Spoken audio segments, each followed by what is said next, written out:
कहानी की शुरुआत में एक लड़की सोकर उठती है जिसका नाम मित्सुआ है। उसे लगता है कि उसने कोई सपना देखा है, पर वो सपना क्या था उसे इसके बारे में कुछ भी याद नहीं है। इसके बाद वो ब्रेकफास्ट करने जाती है जहाँ पर उसकी छोटी बहन और उसकी नानी होती है। दरअसल मित्सुआ की मॉम अब इस दुनिया में नहीं है। उसके पिता उन्हें छोड़कर चले गए हैं, जो पहले मंदिर के पुजारी थे, और अब वो शहर के मेयर बनना चाहते हैं। मित्सुआ की नानी मंदिर की हेड है। तभी टीवी पर न्यूज आती है कि बहुत जल्द इनके शहर के ऊपर से एक कॉमेट यानी कि धूमकेतु गुजरेगा। ये धूमकेतु 1200 सालों में एक बार दिखता है। इसके बाद मित्सुआ स्कूल चली जाती है और जब वो अपनी नोटबुक खोलती है तो उसमें लिखा होता है हु आर यू, तुम कौन हो। इसके बाद मित्सुआ की टीचर उसे आवाज लगाती है।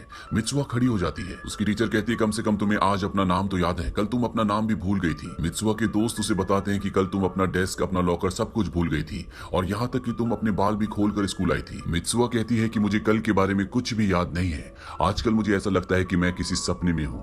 अब रात को दिखाया जाता है कि मित्सुआ और उसकी छोटी बहन मंदिर में नानी के सामने डांस परफॉर्म करते हैं। इसके बाद वो मुंह से चावल चबाकर उस चबे हुए चावल को एक जगह स्टोर करते हैं ताकि वो शराब बन जाए। दरअसल ये सब उनके पुरानी रीति रिवाज हैं। मित्सुआ के दोस्त यहाँ पर आ जाते हैं जो उस पर हंसते हैं। मित्सुआ को ये करना बिल्कुल भी अच्छा नहीं लगता।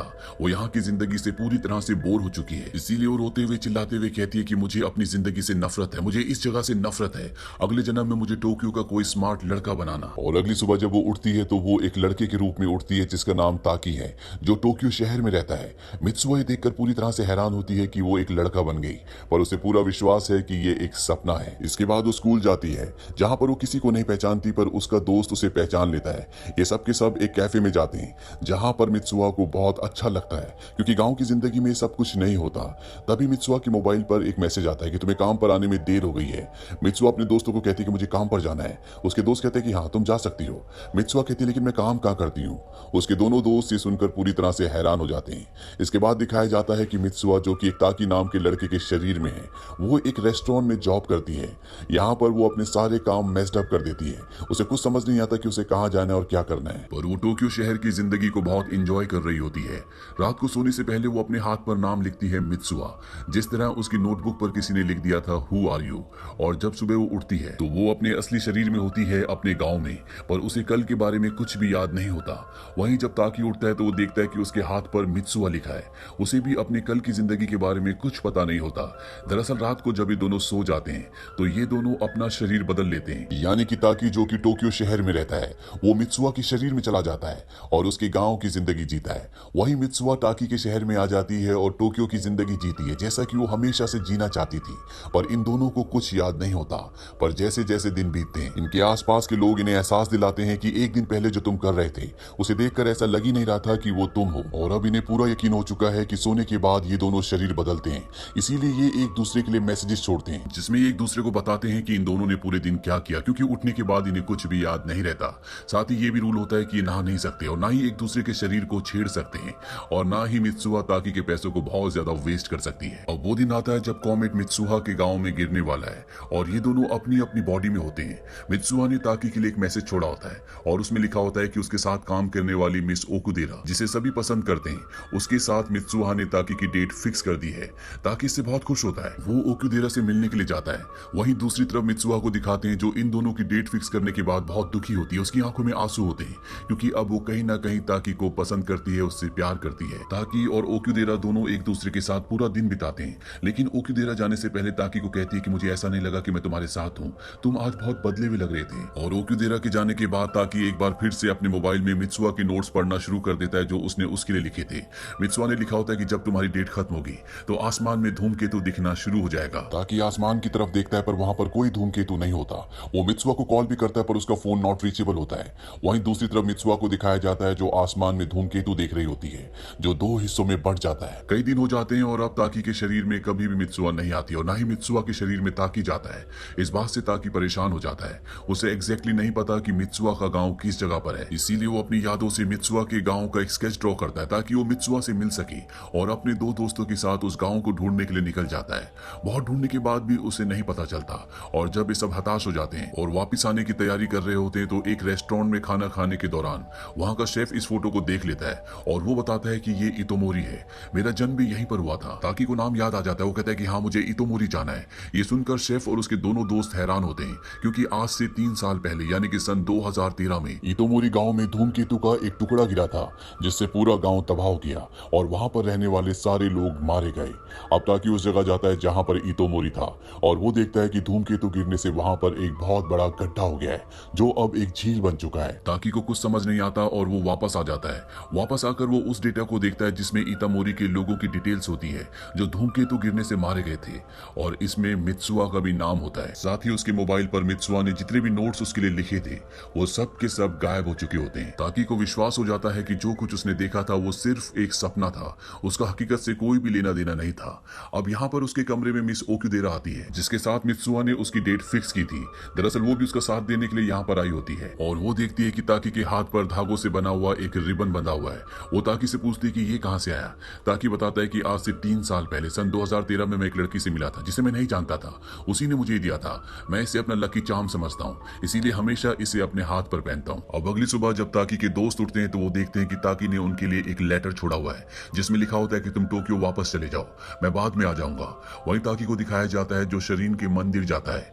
ये मित्सुआ और उसकी नानी का यानी कि उनके पूर्वजों का मंदिर है जहां पर ताकि मित्सुआ की बहन और मित्सुआ की नानी के साथ उस वक्त गया था जब वो मित्सुआ के शरीर में था। हालांकि उसे ये भी एक सपना ही लग रहा होता है, लेकिन जब वो उस जगह पहुंचता है तो देखता है कि वहां पर शरीन का मंदिर सच में है और उसे यकीन हो जाता है कि जो कुछ उसने एक्सपीरियंस किया था वो सपना नहीं था बल्कि वो हकीकत थी। बस फर्क इतना था कि ताकि सन 2016 में था और मित्सुआ सन 2013 में, यानी कि यहाँ पर 2 अलग अलग टाइमलाइन थी। जिस टाइमलाइन में इनके शरीर बदलते थे, इसीलिए ताकि ने जब टोक्यो से मित्सुआ को कॉल किया था तो उसका फोन नॉट रीचेबल था क्योंकि वो उस टाइम तक मर चुकी थी। ताकि यहाँ पर देखता है कि मित्सुआ की वो बोतल भी होती है जो खुद उसने मित्सुआ के शरीर में रहने के बाद यहाँ पर रखी थी, जिस बोतल के अंदर वो चावल थे जिन चावलों को चबाने के बाद मित्सुआ ने वापस उसी में डाल दिया था ताकि वक्त बीतने के साथ वो अल्कोहल बन जाए। ये उनका एक पुराना रिवाज था। ताकि उस बोतल को खोलता है और उसमें से एक ढक्कन पी जाता है और जैसे ही वो पीता है उसके मन में, उसके दिमाग में मित्सुआ की सारी पुरानी यादें आना शुरू हो जाती है। उसे याद आता है कि मित्सुआ ने किस तरह से अपना पूरा जीवन इतोमोरी में बिताया था और उसे ये भी याद आता है कि जिस दिन मित्सुआ ने ओकुदेरा और उसकी डेट फिक्स की थी, जिस दिन धूमकेतु गिरने वाला था, उस दिन मित्सुआ को बहुत दुख हुआ था और वो उससे मिलने के लिए टोक्यो आई थी। वो उसे ट्रेन में मिली भी थी पर ताकि ने मित्सुआ को नहीं पहचाना क्योंकि वो वक्त सन 2013 का था। उस वक्त में वो मित्सुआ को नहीं जानता था। मित्सुआ ने जाने से पहले उसे अपने बालों से निकालकर एक हाथ से बना हुआ धागा दिया था जो आज भी वो अपने हाथ में लकी चार्म समझकर पहनता है। मित्सुआ को इससे बहुत दुख हुआ था और वो वापस इतोमोरी आ जाती है और जब वो धूमकेतु देख रही होती है तभी धूमकेतु 2 टुकड़ों में बंट जाता है और एक टुकड़ा उसके गांव इतोमोरी पर गिरता है जिससे मित्सुआ के साथ उसके गांव के सभी लोग मारे जाते हैं। और अगले पल ताकि की आंख खुलती है और वो देखता है कि एक बार फिर से वो मित्सुआ के शरीर में है। ये वही दिन होता है जिस दिन धूमकेतु जमीन पर गिरा था। दरअसल ताकि ने वो लिक्विड, वो अल्कोहल पीने से पहले कहा था कि मुझे एक मौका और चाहिए ताकि मैं सबको बचा सकूं। अब मित्सुआ अपनी नानी के पास जाती है और उन्हें बताती है कि आज कॉमेट हमारे गांव में गिर जाएगा। नानी समझ जाती है कि मित्सुआ के शरीर में कोई और है और वो उसे बताती है कि ऐसे सपने मुझे भी आया करते थे और तुम्हारी मॉम को भी आया करते थे। ये दरअसल तुम्हें तुम्हारे खानदान से मिला है, लेकिन सपनों के बारे में मेरे पास कोई भी याद नहीं है, बस धुंधले धुंधले एहसास है।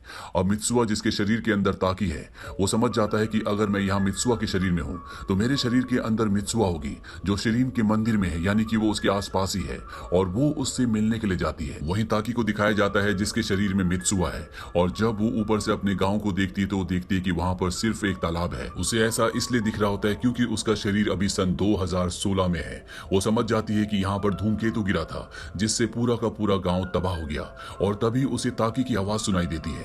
दरअसल ताकि भी जो मित्सुआ के शरीर में वो यहाँ पहुंच चुका है पर वो सन 2013 में है और मित्सुआ जो ताकि के शरीर में है वो सन 2016 में है, इसीलिए ये एक दूसरे को देख नहीं सकते। पर तभी सूरज ढल जाता है। जापानीज कल्चर के हिसाब से शाम का वक्त एक ऐसा वक्त होता है जिस वक्त में इंसान ऐसी चीजें देख सकता है जो इस दुनिया में कोई नहीं देख सकता। और जैसे यहाँ पर शाम होती है, ये दोनों अलग अलग वक्त में होने के बावजूद भी पहली बार एक दूसरे के सामने आ जाते हैं और इस पल में ये दोनों अपने अपने शरीर में यानी कि अपने अपने अस्तित्व में होते हैं। ताकि के हाथ में जो धागे का बैंड होता है जो मित्सुआ ने उसे दिया था वो उसे वापस करता है। वो कहता है जिस वक्त में तुमने मुझे दिया था उस वक्त में मैं तुम्हें जानता ही नहीं था, मैंने पिछले 3 सालों से इसे संभाल कर रखा है। और तभी आसमान में देखते हैं जहां इन्हें धूमकेतु दिखना शुरू हो जाता है। ताकि मित्सुआ से कहता है कि हम एक दूसरे को भूल ना जाए, इसीलिए अपना अपना नाम एक दूसरे के हाथ पर लिख देते हैं। ताकि अपना नाम मित्सुआ के हाथ पर लिखता है पर जैसे ही मित्सुआ अपना नाम उसके हाथ पर लिखने वाली होती है ये पहर खत्म हो जाता है और मित्सुआ यहाँ से गायब हो जाती है, यानी कि वो अपने वक्त सन 2013 में चली गई है और ताकि यहाँ सन 2016 में रह जाता है। ताकि कहता है कि इससे पहले कि मैं उसका नाम भूल जाऊं उसे अपने हाथ पर लिख लेता हूँ। पर जैसे ही वो नाम लिखने वाला होता है उसकी मेमोरीज खत्म हो जाती है। उसे याद होता है कि मैं यहाँ पर किसी को बचाने आया हूँ, और उसका नाम क्या था वो भूल चुका है। वही मित्सुआ को दिखाया जाता है जो अपने पूरे टाउन को बचाना चाहती है, क्योंकि अब धूमकेतु 2 हिस्सों में बढ़ चुका है। उसकी यादें भी अब धीरे धीरे खत्म हो रही होती हैं, और जब वो अपने हाथ पर देखती है तो वहां पर ताकी का नाम नहीं होता, बल्कि ताकी ने आई लव यू लिखा होता है। इसके बाद मित्सुआ अपने डैड के पास जाती है और उन्हें कहती है कि हमें गांव खाली करवाना होगा, धूमकेतु का टुकड़ा कभी भी हमारे गांव पर गिर सकता है। उसके डैड देखते हैं कि धूमकेतु 2 टुकड़ों में बढ़ चुका होता है, जैसा कि पहले मित्सुआ ने उन्हें बताया था, और अब उन्हें मित्सुआ की बात पर विश्वास हो जाता है। इसीलिए वो गांव के सभी लोगों को लेकर गांव से दूर जो स्कूल होता है वहां पर चले जाते हैं, और जब इनके गांव में धूमकेतु गिरता है तो गांव तो तबाह हो जाता है, लेकिन सब के सब बच जाते हैं। वहीं ताकी को दिखाया जाता है जो अब सब कुछ भूल चुका है, उसे कुछ भी याद नहीं है। वो वापस टोक्यो आ जाता है। वक्त बीतता है और 4 साल बीत जाते हैं। ताकी को अब कुछ याद नहीं है, लेकिन उसे एहसास है कि कुछ तो है जो उसकी जिंदगी में अधूरा है, इसीलिए वो हमेशा खोया खोया रहता है। वहीं मित्सुआ जो अब खुद भी टोक्यो शहर में आ चुकी है, उसके दिल में भी इसी तरह के एहसास होते हैं। उसे भी लगता है कि उसे किसी की तलाश है, पर वो कौन है इसके बारे में उसे कुछ भी नहीं पता। और एक दिन जब ये दोनों अलग अलग ट्रेन में होते हैं, और जब इनकी ट्रेन आमने सामने से गुजरती है, तो ये एक दूसरे को देखते हैं, और इन दोनों को ये एहसास होता है कि जिसकी इन्हें तलाश थी वो यही है। ये दोनों अपने अपने स्टेशन पर उतर जाते हैं और पागलों की तरह एक दूसरे की तरफ भागना शुरू करते हैं। कुछ ही देर बाद ये स्टेयर्स पर एक दूसरे के सामने होते हैं, पर ये दोनों बात नहीं करते, एक दूसरे को क्रॉस कर जाते हैं। पर ताकी से रहा नहीं जाता, और वो मित्सुआ से कहता है कि हम दोनों पहले भी मिल चुके हैं। मित्सुआ की आंखों में आंसू होते हैं। वो कहती है हाँ शायद। ये सुनकर ताकी की आंखों में भी आंसू आ जाते हैं, और इसके बाद ये दोनों एक दूसरे से पूछते हैं बट योर